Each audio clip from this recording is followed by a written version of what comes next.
परिचय। स्मिता अपने दोस्तों के साथ खेलते समय एक चमकीले लाल रंग का पंख देखती है। वो उसे उठा लेती है और अपनी जेब में रख लेती है। कुछ देर बाद वो एक सुंदर नीले रंग के कंचे को जमीन पर पड़ा हुआ देखती है। वो उसे भी उठा लेती है और अपनी दूसरी जेब में रख लेती है। वो महसूस करती है कि कंचा पंख से अधिक भारी है।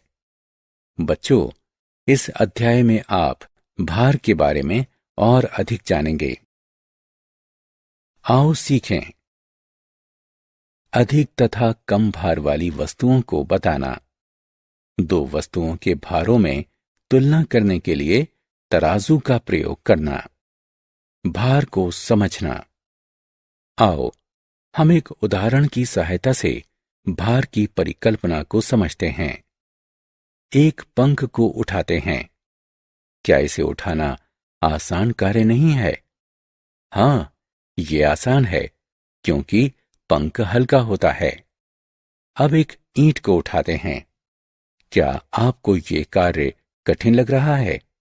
जी हां, ऐसा इसीलिए है क्योंकि ईंट भारी होती है। भारों की तुलना करना। एक भारी वस्तु एक हल्की वस्तु की तुलना में अधिक भारी होती है। आओ हम इसे एक उदाहरण की सहायता से समझते हैं। एक तरफ एक पानी से भरा हुआ गिलास लेते हैं और वहीं दूसरी तरफ एक पानी से भरा हुआ मग लेते हैं। अब दोनों को उठाने का प्रयास करते हैं।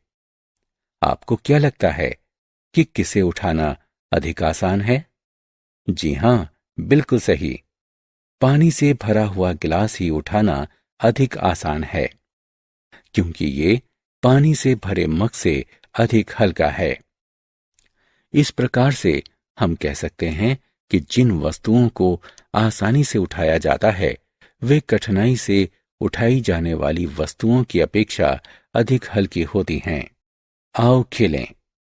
वाक्य पूरा करने के लिए सही विकल्प को उठाकर रिक्त स्थानों की पूर्ति करें। तराजू की सहायता से तुलना करना। इस चित्र को देखें। आपने इस वस्तु को कहां देखा है? जी हां, दुकान में। ये तराजू कहलाता है। ये भार मापने के लिए प्रयोग किया जाता है। एक सेब बेचने वाला दुकानदार तराजू के एक पलड़े में सेब तथा दूसरे पलड़े में भार रखकर सेब का भार मापता है। तराजू का प्रयोग भारों की तुलना करने में भी किया जाता है। आओ देखते हैं कि कैसे। तराजू के एक पलड़े में खीरा तथा दूसरे पलड़े में तरबूज रखते हैं। तरबूज वाला पलड़ा नीचे झुक जाता है। इसका अर्थ है कि तरबूज खीरे से अधिक भारी है। हमने क्या चर्चा की?